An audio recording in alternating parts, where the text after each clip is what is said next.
उत्तर प्रदेश में हाल ही में सामने आया ब्रिटेन में रहने वाले मौलाना शमसुल हुदा खान का मामला केवल एक प्रशासनिक लापरवाही भर नहीं है, बल्कि ये पूरे सरकारी तंत्र को हिला देने वाला ऐसा खुलासा साबित हुआ जिसने ये दिखा दिया कि अगर सिस्टम के भीतर मौजूद कुछ लोग मिलकर किसी संदिग्ध तत्व को संरक्षण दे तो वो किस हद तक जाकर देश के खिलाफ गतिविधियों को अंजाम दे सकता है।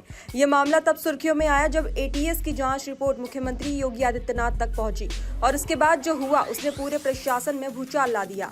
फाइलें खुली तो परत दर परत ऐसे तथ्य सामने आए जो चौंकाने वाले थे। एक ऐसा मौलाना जिसने ब्रिटिश नागरिकता ले ली थी, पाकिस्तान के विभिन्न शहरों में यात्रा कर कट्टरपंथी नेटवर्क से संपर्क साध रहा था, विदेशी फंडिंग के जरिए मदरसों का संचालन कर रहा था, भारत के संदिग्ध तत्वों और जम्मू कश्मीर के अलगाववादी नेटवर्क से जुड़े लोगों के संपर्क में था।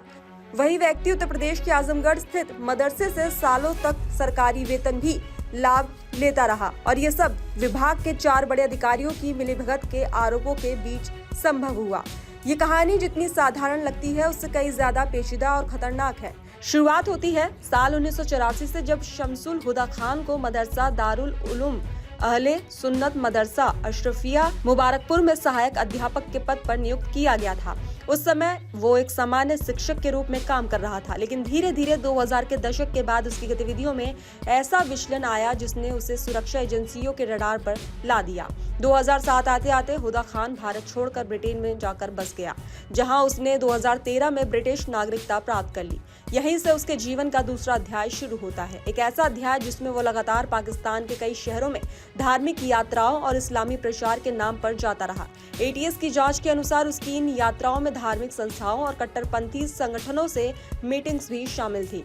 इस दौरान उसने देश विरोधी विचारधारा को मजबूत करने के लिए अपने नेटवर्क के जरिए भारत में कट्टरपंथी मॉड्यूल विकसित करने की कोशिश की, परंतु ये कहानी केवल पाकिस्तान यात्राओं या नेटवर्क संपर्कों तक सीमित नहीं थी।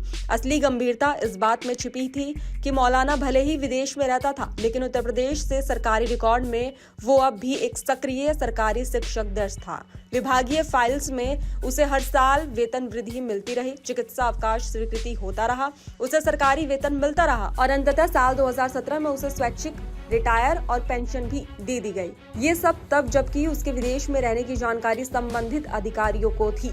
जांच के मुताबिक इन अधिकारियों ने सेवा पुस्तिका की जांच किए बिना उसे 10 सालों तक वेतन और बाद में पेंशन का भी लाभ दिलाया। अनुमान के अनुसार उसके करीब 16 लाख रुपए का अवैध वेतन और अन्य आर्थिक लाभ प्राप्त किया गया।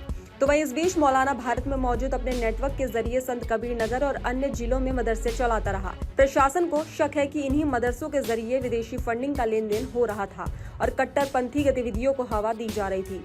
खलीलाबाद में उसके द्वारा संचालित फुलियातुल बनातीर रजविया नाम का गर्ल्स मदरसा प्रशासन की जांच के घेरे में आया, जिसके बाद 2024 में इसे सील कर दिया गया। लेकिन हैरान कर देने वाली बात ये रही कि पहला मदरसा सील होते ही उसने पारसी की बाउंड्री में उसी नाम का दूसरा मदरसा बना लिया, जिसे बाद में प्रशासन ने 3 नवंबर को दोबारा सील कर दिया। एक अन्य मकान में वो गर्ल्स हॉस्टल चलाता था, जिसमें आजमगढ़, संत कबीर नगर, बस्ती और अन्य जिलों की लड़कियां रहती थी। जांच एजेंसीज को आशंका है कि ये पूरा ढांचा विदेशी फंडिंग के जरिए संचालित नेटवर्क का हिस्सा था। तो वहीं एटीएस की जांच गहराई तक पहुंची तो खुलासा हुआ कि मौलाना के पाकिस्तान में कई धार्मिक और कट्टरपंथी संगठनों से गहरे संबंध थे। दावा है कि वो दावते इस्लाम नामक की गतिविधि भी चलाता है, जिसकी विश्वसनीयता और उद्देश्य पर लंबे समय से सवाल उठते रहे हैं।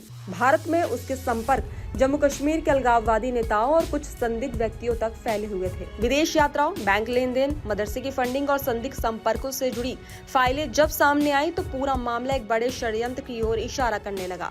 उसके खिलाफ 3 गंभीर मामले दर्ज है, जिनमें विदेशी फंडिंग, धोखाधड़ी, आर्थिक गड़बड़ी और विदेशी मुद्रा अधिनियम के उल्लंघन से जुड़े आरोप शामिल है। 2 मामलों में चार्जशीट अदालत में दायर हो चुकी है। तो वहीं मामले की असली गर्मी तब बहुत ज्यादा बढ़ गई जब ये पूरा प्रकरण मुख्यमंत्री योगी आदित्यनाथ तक पहुंचा। जैसे ही फाइलें उनकी टेबल पर आई, उन्होंने तुरंत कार्रवाई के निर्देश दिए।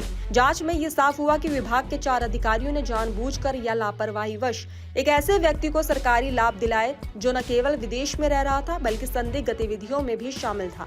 ये केवल भ्रष्टाचार का मामला नहीं रहा, बल्कि प्रशासनिक प्रणाली के भीतर छिपे उन घुनों का मामला बन गया जो सिस्टम को भीतर से खोखला कर रहे थे।